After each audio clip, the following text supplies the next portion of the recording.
US news organization The New York Times has sued ChatGPT owner OpenAI. The reason that New York Times cites is that its copyright was infringed to train the system. The lawsuit has named Microsoft as a defendant as well, because Microsoft has invested more than $10 billion in OpenAI.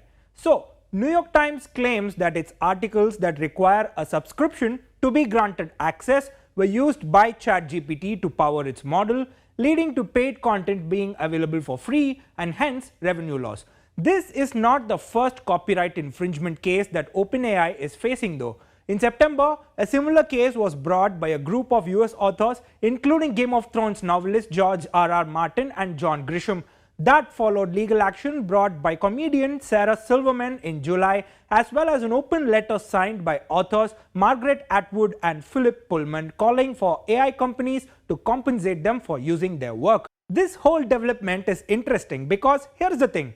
ChatGPT or any large language models known as LLMs have to learn and process data, and this is done by analyzing a massive amount of data online. So if organizations start complaining of copyright infringement, that leaves AI models hanging in the air for source.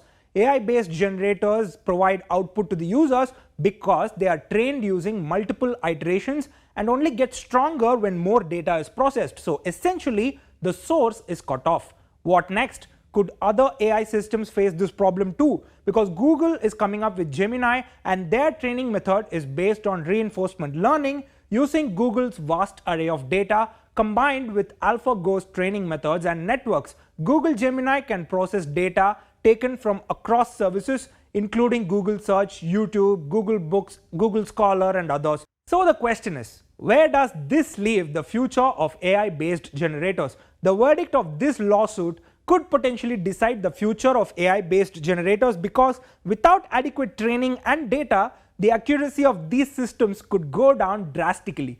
ChatGPT in particular has been called out for dwindling accuracy, and the reason for this was perceived to be the lack of data or training required to stay on a par with the human brain and the expectations. If this is the existing condition of ChatGPT, what would OpenAI do without access to online articles? Because at the end of the day, news reaches you because a person is present on the ground.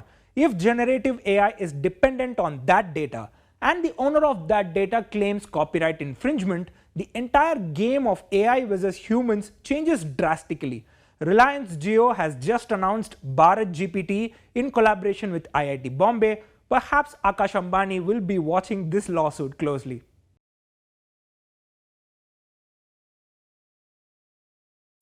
Subscribe to the Federal's YouTube page for more news and updates.